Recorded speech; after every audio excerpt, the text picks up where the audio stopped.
Hello everybody. Rosie and I are out for a walk. There's Rosie.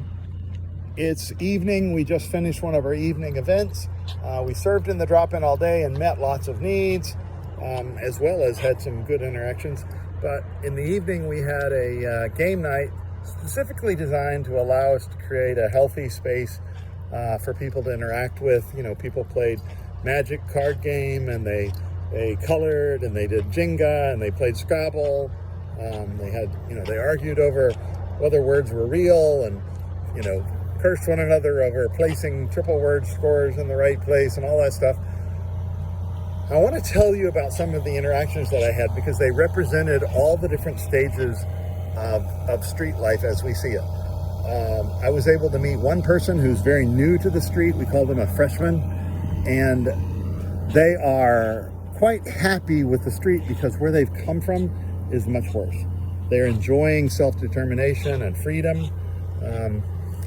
But it was nice to see other clients advising them and supporting them.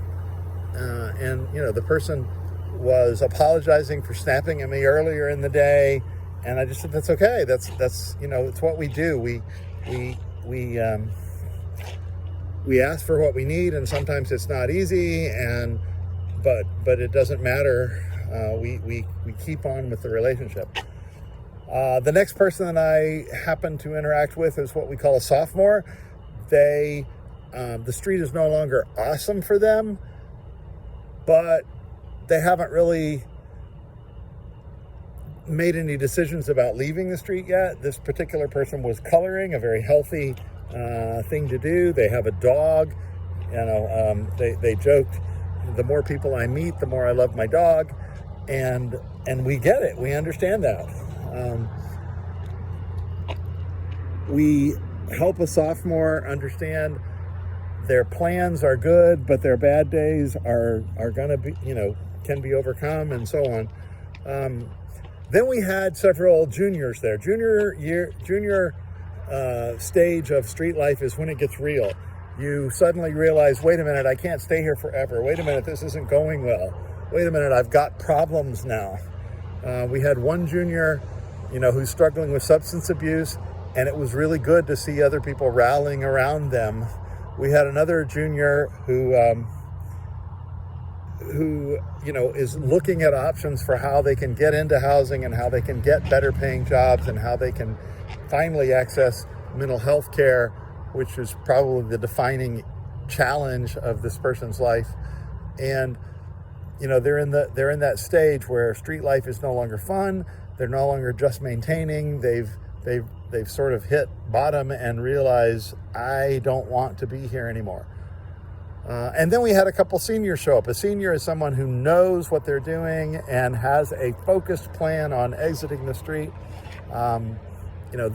This pair of people have a plan, and they're executing that plan, and they are focused on economic recovery and on medical and mental health recovery. And they're not pulled off target. I watched them support the juniors who had hit rock bottom. I watched them support the sophomore and the freshman, but I also watched them have healthy boundaries and say, well, I can do this, but I can't do that because it would jeopardize my plans. And that's really good, and that's really nice to see. But together, this community, it was about a dozen clients. We bought them a taco dinner and just interacted.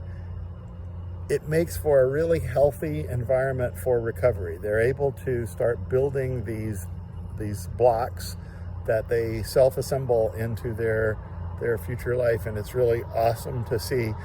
I remember telling them all several times, we expect you to check in with you. We expect you to come check in with us in the future. We know you're going to be okay, and we want to hear about the awesome things that you're going to be doing. You don't need us forever. One of the senior apologized and said, well, we don't come see you very often. And we're like, that's okay, that's good. We love it when you do, but we're so happy that you're busy and staying focused on your plan. So those are the kinds of interactions we had just in one day, and it's why we're in ministry.